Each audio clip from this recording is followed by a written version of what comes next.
Olá, pessoal. Aqui é a professora Bárbara. Sejam bem-vindos a mais uma aula da disciplina de Biossegurança. Na aula passada, nós falamos sobre precauções e isolamentos e iniciamos riscos biológicos.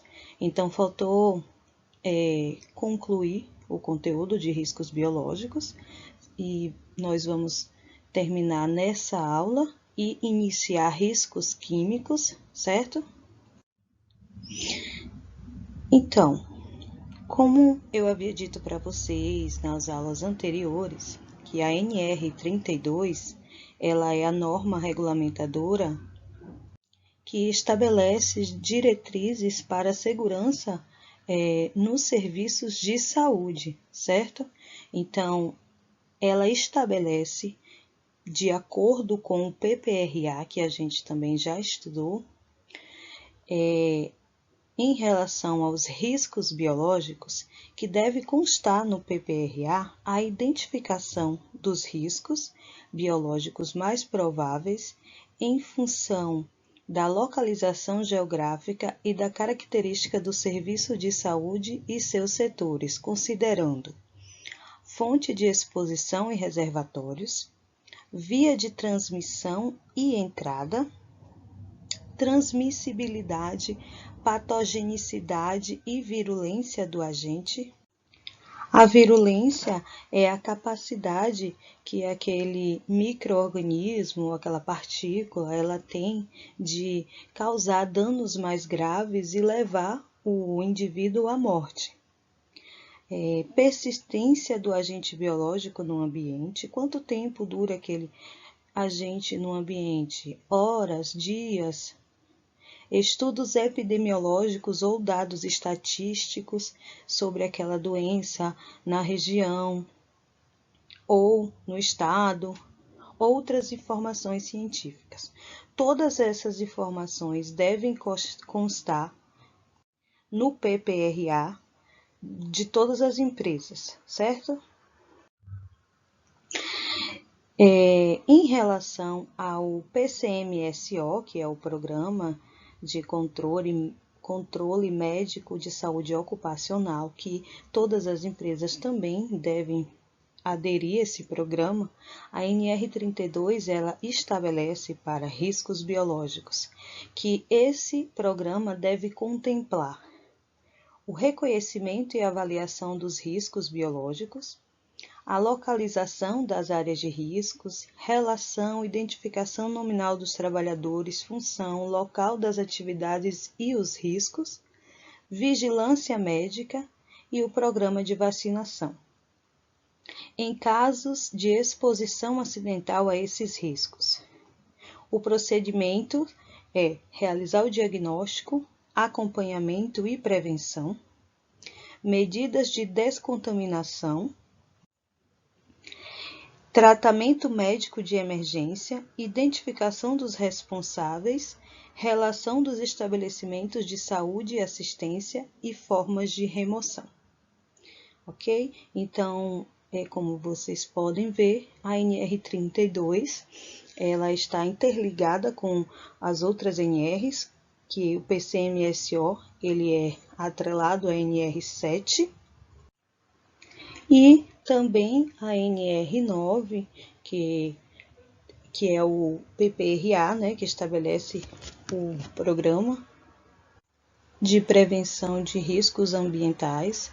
E nós vamos sempre estar citando essa NR durante as nossas aulas de biossegurança, porque é a NR que regulamenta os serviços na área de saúde e para os outros riscos ambientais também, que nós vamos relatar, os riscos químicos e físicos, nós também vamos ver todas as orientações da NR32 para proceder corretamente diante da exposição desses riscos no ambiente laboral, que é o ambiente de trabalho.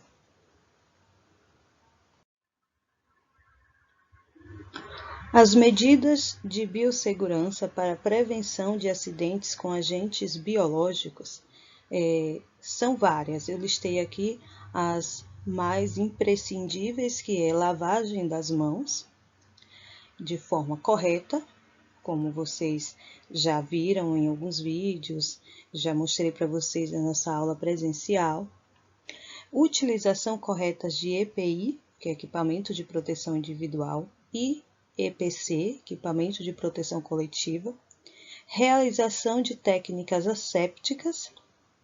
Determinação dos tipos de precauções, que a gente já viu. Correto descarte dos artigos utilizados em suas atividades. Regulamentação de certas atividades, como higienização de materiais, descarte de resíduos hospitalares. Nós vamos falar ainda sobre o gerenciamento de resíduos no serviço de saúde. Logo depois que a gente vê todos os riscos ocupacionais e mapas de riscos, e aí nós vamos para a nossa aula de gerenciamento de resíduos. Vocês vão ver como que está organizado esse descarte para cada tipo de lixo. Manter o esquema de vacinação atualizado.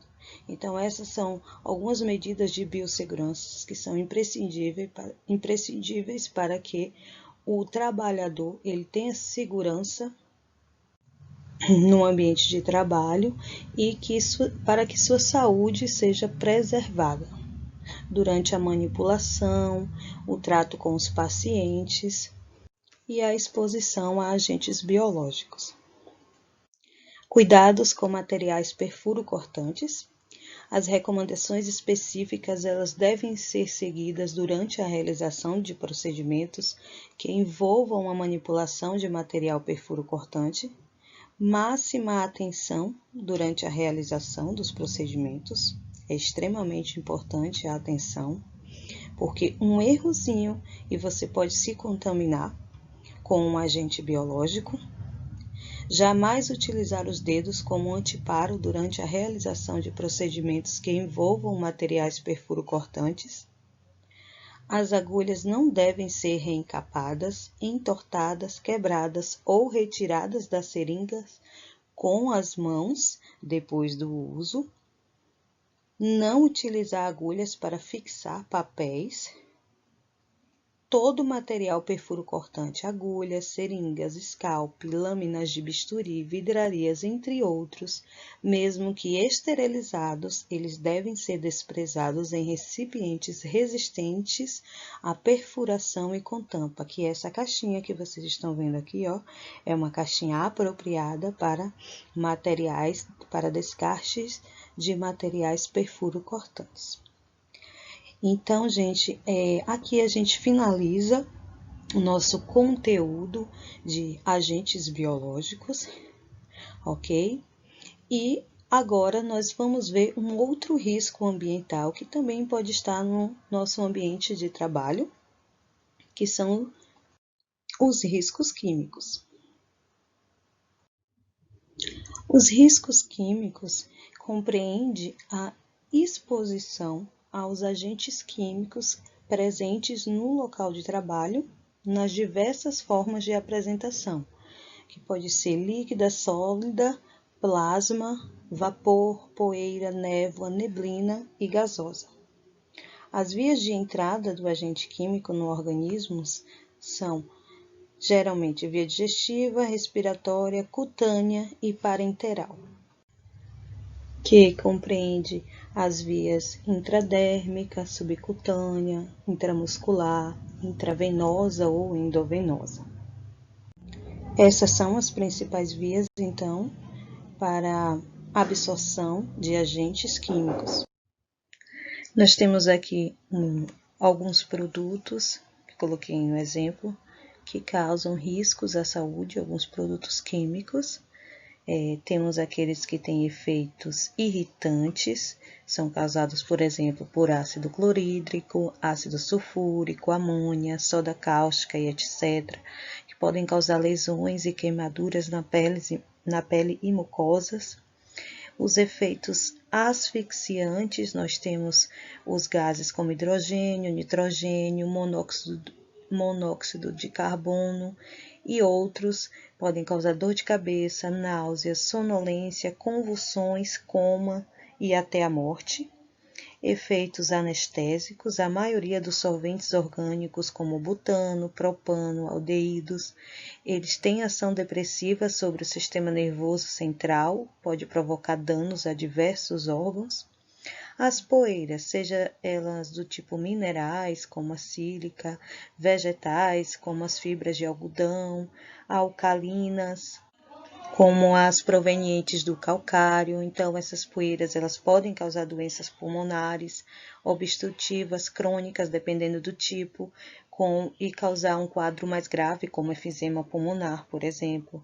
Fumos metálicos provenientes do uso industrial de metais, como chumbo, manganês, ferro e etc., causando doenças pulmonar obstrutiva crônica, febre de fumo metálicos, intoxicação específicas, de acordo com o tipo de metal.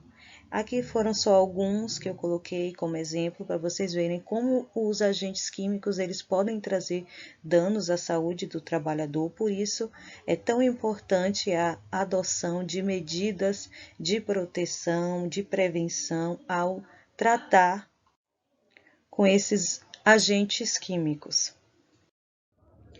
Então, de acordo com a NR32, deve ser mantida a rotulagem do fabricante na embalagem original dos produtos químicos utilizados.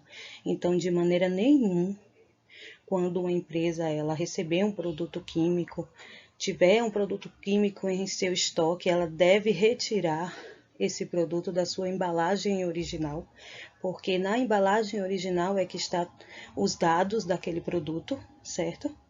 Todo recipiente contendo produto químico manipulado ou fracionado, que geralmente esses produtos eles não vêm com a embalagem original, ele deve ser identificado de forma legível por etiqueta com o nome do produto, composição química, concentração, data do envase e de validade e nome do responsável pela manipulação ou fracionamento. É vedado o procedimento de reutilização das embalagens de produtos químicos. Jamais isso deve acontecer, porque existem produtos que não causam tão mal à saúde, mas tem outros que podem levar o indivíduo a óbito. Então, suas embalagens devem ser descartadas. Nós temos aqui um modelo de identificação de produtos químicos para aqueles que são manipulados ou fracionados, que a embalagem geralmente é lisa, não tem nenhuma informação, e aí eles devem possuir essa etiqueta de identificação, onde consta o nome do produto, a sua composição química, a concentração, a data que esse produto ele foi colocado no recipiente, que é a data de envase, data de validade e o responsável pela manipulação ou fracionamento do produto.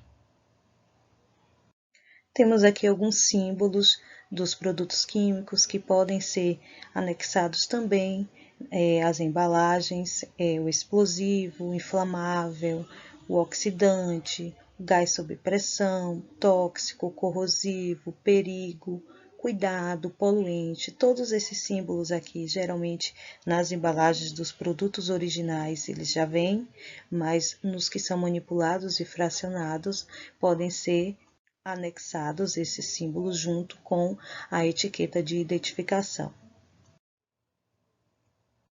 Em relação ao Programa de Prevenção de Riscos Ambientais, a NR32 ela estabelece que deve constar nesse documento, no PPRA, o inventário de todos os produtos químicos, indicação daqueles que impliquem em riscos à segurança e saúde do trabalhador. Os produtos químicos eles devem ter uma ficha descritiva contendo, no mínimo, as seguintes informações: riscos, medidas de proteção coletiva, condições e locais de estocagem e procedimentos de emergência. Então, para cada produto químico, deve conter essa ficha descritiva aqui no PPRA, certo? Por exemplo, se acontecer um acidente com aquele produto químico, quais são os procedimentos de emergência que devem ser adotados para aquele produto específico? Quais são as medidas de proteção coletiva que devem ser adotadas pela equipe na manipulação daquele produto? Tudo isso deve constar no PPRA. Uma cópia da ficha deve ser mantida nos locais onde o produto é utilizado. Então, todo funcionário que tem acesso àquele produto, que vai manipular, que vai utilizar aquele produto, ele tem que ter disponível ali uma cópia da ficha, da descrição daquele produto. Em relação ao Programa de Controle Médico de Saúde Ocupacional, a NR32, ela estabelece para riscos químicos que, na elaboração e implementação, devem ser consideradas as informações contidas nas fichas. Como eu havia dito para vocês na aula de PCMSO, ele se baseia, certo? Nos riscos que estão descritos no PPRA. Então, ele depende do PPRA também para elaborar as suas medidas de proteção. Então, cabe ao empregador capacitar inicialmente e de forma continuada os trabalhadores envolvidos. Essa capacitação deve conter a apresentação das fichas, os procedimentos de segurança realizados, procedimentos a serem adotados em caso de emergência. Existem muitas outras determinações da NR32 em relação ao PPRA e ao Programa de Controle Médico. Eu coloquei aqui somente algumas, mas vocês podem ter acesso a todas elas, é extenso esse conteúdo, ao visualizar as diretrizes da NR32 em sites. Eu posso disponibilizar também para vocês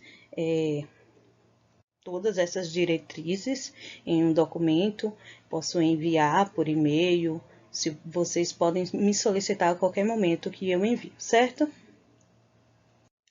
De acordo com a NR32, em relação aos gases medicinais,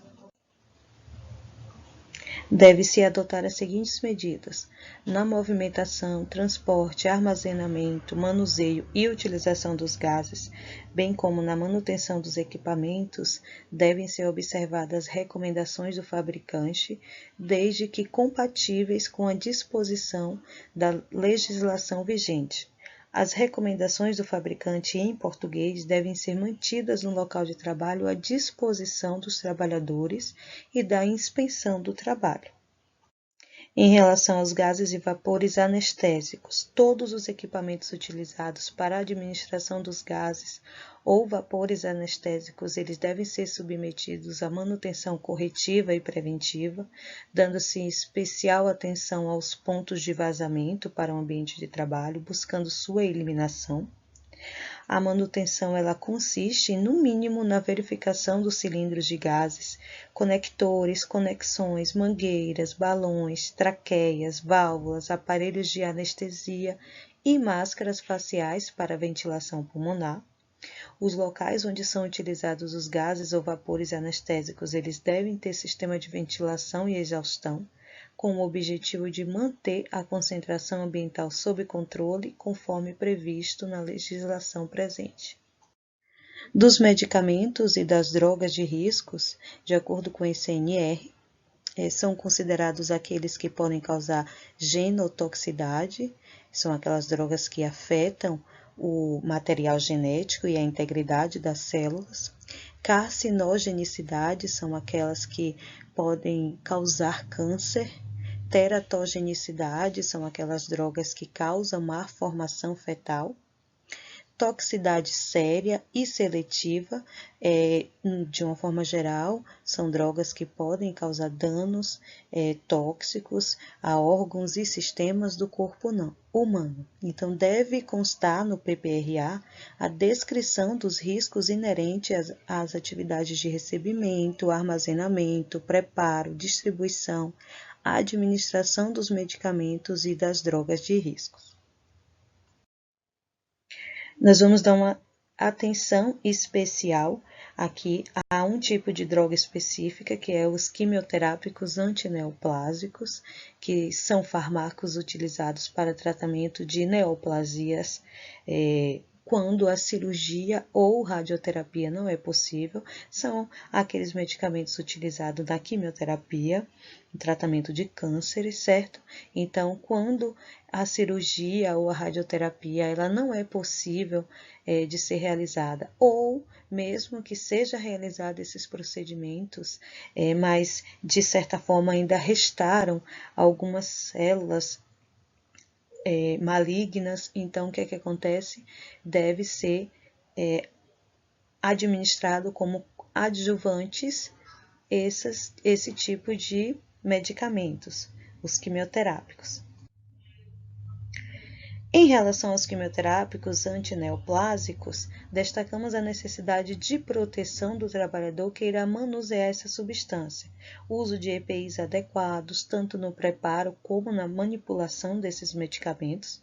Os trabalhadores envolvidos eles devem receber capacitação inicial continuada que contenham, no mínimo, as principais vias de exposição ocupacional, os efeitos terapêuticos e adversos destes medicamentos e o possível risco à saúde a longo e curto prazo, as normas e procedimentos padronizados relativos ao manuseio, ao preparo, ao transporte, à administração, à distribuição e descarte dos quimioterápicos antineoplásicos.